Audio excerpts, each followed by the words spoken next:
Professor Phil here to learn you some knowledge about Budapest. The year 1896 was a big deal in Budapest. It celebrated the millennial anniversary of the agreed-upon arrival of the Magyar tribes into the region. Now, Buda, which is part of Budapest, is the old part, had been around a lot longer than that, dating back to the Romans. Then, for a while, the whole area was under Hun control, which is why everyone calls the people here Hungarians, even though they call themselves Magyar. Anyway, skip about 1,000 years of pretty interesting things, and Budapest is a thriving city undergoing massive public works for this millennium celebration, including the installation of continental Europe's first metro and the second in the world after London's Underground. So, Hungary allied with Austria in World War I, and afterwards a lot of the nation's land was allocated to other countries because they lost. And that's actually still an important political point today for some of the parties in Hungary. This is kind of a normal Hungarian story. Hungary has never won a war. In fact, their national anthem describes the country as, quote, long torn by ill fate. So it's no surprise that Hungary aligned with Germany in World War II. And afterwards it was part of the territory allocated to Russia that formed the Soviet Union because they lost again. With the exception of a brief, unsuccessful uprising in 1956, Hungary remained in Soviet control until the fall of the Union in 1989. During that time, Budapest remained an important city and retained some cultural autonomy. Remember that really sad national anthem?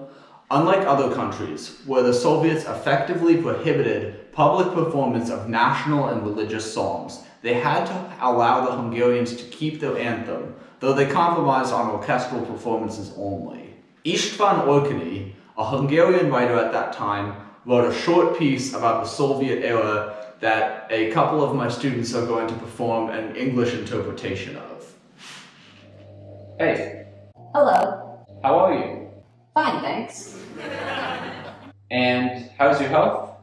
Yeah, I have no reason for complaint. But why are you dragging that rope behind you? Rope? No, these are my guts.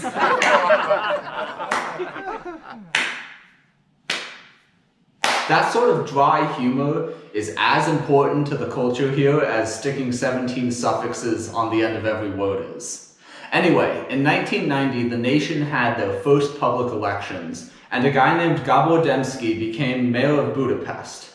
He ran the underground publishing industry in Budapest during the 80s and was well known by the time of these elections. He was mayor for 20 years, through 5 different national administrations. He completed a vast number of public works projects to improve the infrastructure of the city to where it is today. If he had been the mayor of New York or DC and done what he did here, his name would be known to every American. He spoke in my Budapest Studies class, which is where a lot of this knowledge of recent Hungarian political history is coming from. It's interesting coming into a culture like this that on the outside might look kind of the same. I mean, there is a Burger King that I can see from the window of my room. But the things that my nation and Hungary build our cultural identities on are so different. I mean, most of the airports in the United States are named after generals and politicians, if they're named at all. And the Budapest International Airport is named after a poet. Let's talk about that.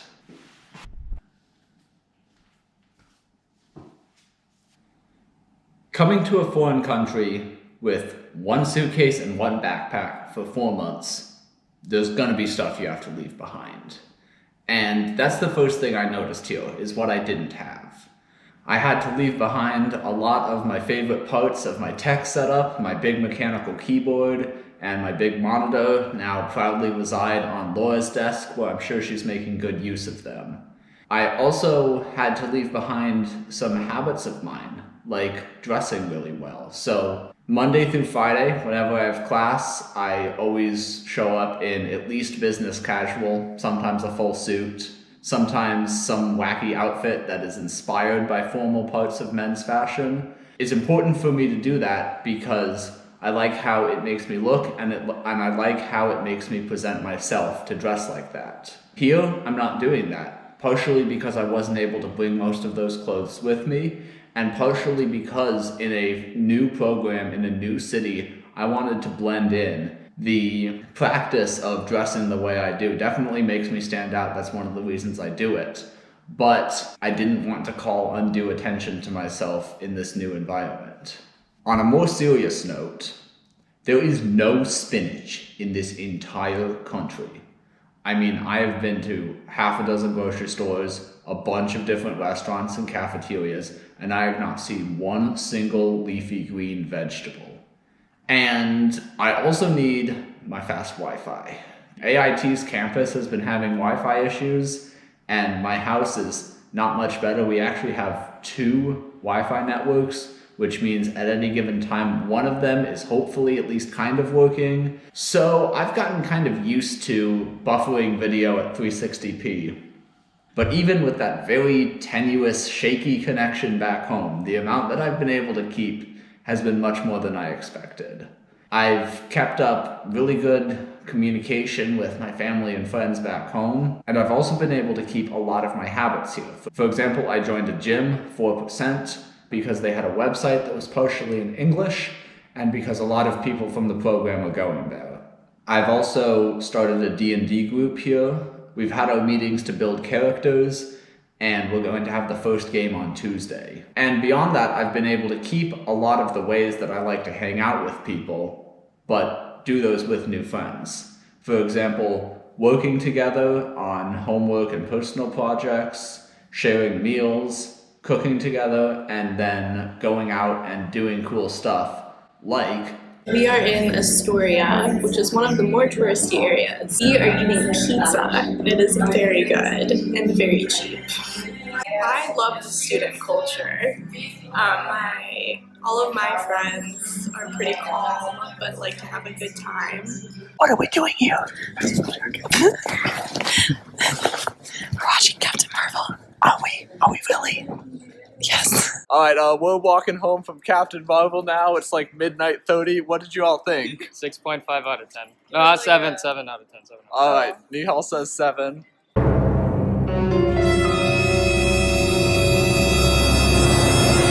Alright, thank you for your honest feedback.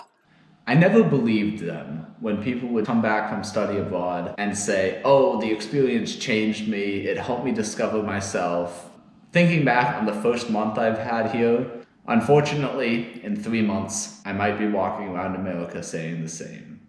Well, maybe that's not so unfortunate.